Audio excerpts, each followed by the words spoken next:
السلام علیکم ورحمۃ اللہ۔ کریم خان گاؤں کا رہنے والا تھا۔ وہ اپنے گاؤں کے جاگیردار چودھری سلمان کے گھر ملازم تھا۔ اس کا کام چودھری کے بچوں کو اسکول پہنچانا اور واپس لانا تھا، جو تھوڑے فاصلے پر واقع تھا۔ اس کے علاوہ دوسرے کافی کام کریم خان کے ذمہ تھا۔ وہ اکثر چودھری سلمان کے ساتھ رہتا تھا۔ کریم خان جتنی خوش اسلوبی سے امور سر انجام دیتا، صلے میں ایک چھوٹی سی رقم اس کو دی جاتی۔ شادی کے کافی سال بعد کریم خان کے یہاں بیٹے کی پیدائش ہوئی۔ اس خوشی میں اس نے اپنے آدھے مہینے کی اجرت ایڈوانس میں لے لی اور پورے گاؤں میں مٹھائی بانٹی۔ اس نے اپنے ماں کے کہنے پر بیٹے کا نام تیمور رکھا۔ مقامی باشندے اسے مبارکباد دے رہے تھے اور وہ اپنی مسرتوں میں گم تھا۔ چودھری سلمان گاؤں کی ایک باروب شخصیت تھے۔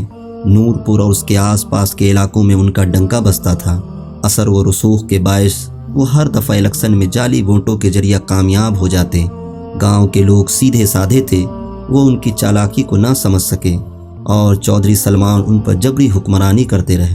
وقت کا پہیہ چلتا رہا اور کریم خان کے بیٹے تیمور نے ہوش سنبھالا۔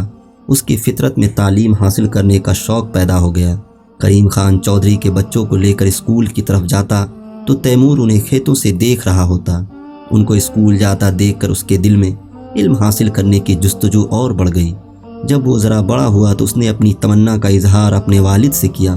کریم خان نے اپنے آبا و اجداد سے سنا تھا کہ پڑھ کر بچے بدتمیز ہو جاتے ہیں اور والدین کی نافرمانی کرتے ہیں، اس لیے وہ تعلیم کے خلاف تھے، لیکن اپنے لخت جگر کی آرزو بھی رد نہیں کر سکتے تھے۔ چنانچہ اس نے زندگی میں پہلی بار چودھری سلمان سے کسی چیز کا مطالبہ کیا۔ اس نے چودھری سے کہا وہ اپنے بیٹے کو تعلیم دلوانا چاہتا ہے۔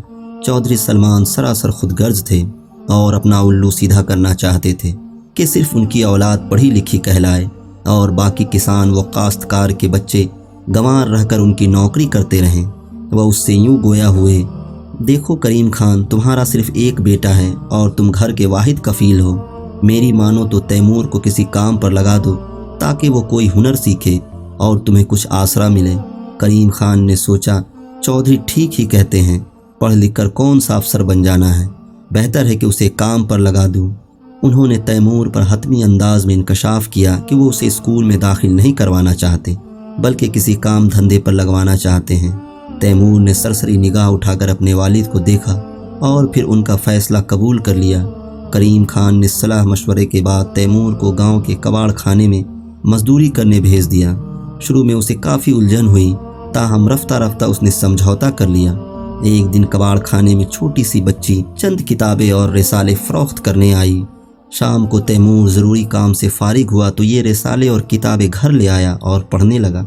اس نے ابتدائی جماعت کا قاعدہ اپنے ساتھ والی باجی سے پڑھا ہوا تھا، اس لیے اسے تھوڑا بہت پڑھنا آتا تھا۔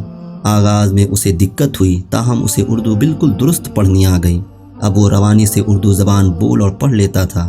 وقت پنکھ لگا کر اڑتا گیا اور وہ لمحہ بھی آ گیا جب تیمور جوان ہو گیا اور کریم خان نے اس کی شادی کر دی۔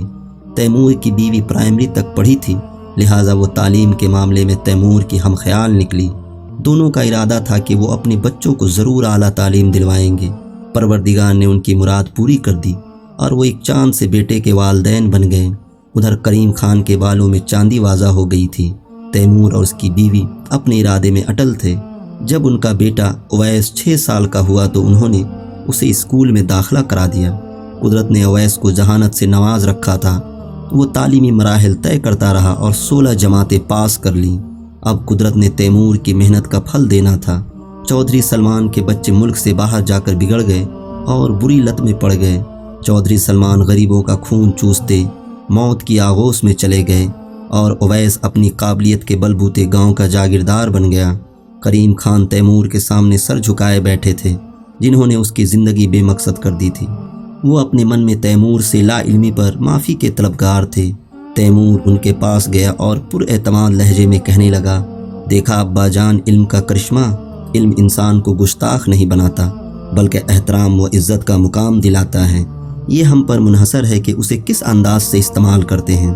علم تو روشنی ہے جس کی کرنیں جاہلیت کی جڑیں اکھاڑ کر عقل و شعور کے بیج سے دیانت و ایمانداری کے پھول اور پودے اگاتی ہیں۔